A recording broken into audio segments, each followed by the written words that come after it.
Daugavpils celtnieku profesionālā vidusskola dibināta 1965. gadā, un nākošā gada rudenī 1. septembrī svinēs savu 50 gadu jubileju. Tāpēc tagad tiek veikti apjomīgi renovācijas darbi. Kopā ar Eiropas finansējumu tie aptver 10 miljonus eiro. Būsim jauni, skaisti un vēl modernāki, teica direktore.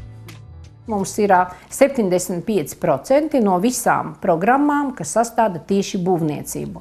Strādājam ļoti ciešā kontaktā ar būvniekiem. Mūsu sadarbības partneris paliek Knauf, mums paliek Kaparols un ļoti daudzi arī citi uzņēmumi, kā arī lielas būvniecības firmas. Būvniecības nozarei tiek gatavoti apdares darbu tehniķi, krāšņu potnieki, mūrnieki, būvstrādnieki, apdares darbu strādnieki, sausās būvas celtnieki, ceļu būvtehniķi, interjeru noformētāji, inženieru komunikācija tehniķi, inženieru komunikācija montētāji plus mētinātāji. Kokapstrādes nozarē vienmēr nepieciešami galdnieki un mēbeļu galdnieki, savukārt metāla apstrādē un mašīnu būvē pieprasīti ir lokmetinātāji, rokas lokmetinātāji un gāzmetinātāji. Iekārtota mājīga dienesta viesnīca, ir iespēja labi papusdienot, ir medicīniskā aprūpe, arī daudzas mācību telpas izveidotas krāsainas un mājīgas. Jaunieši te jūtas labi un patīkami, kā lielā ģimenē ar māju sajūtu.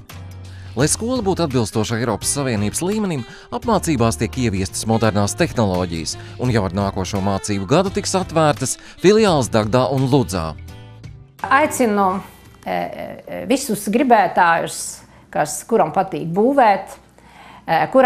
būvēt un sapņot par sapņu piliem, šīs pilis realizēt dzīvē, nākt un mācīties Daugavpils celtnieku profesionālajā vidusskolā. Mēs jūs ļoti gaidām.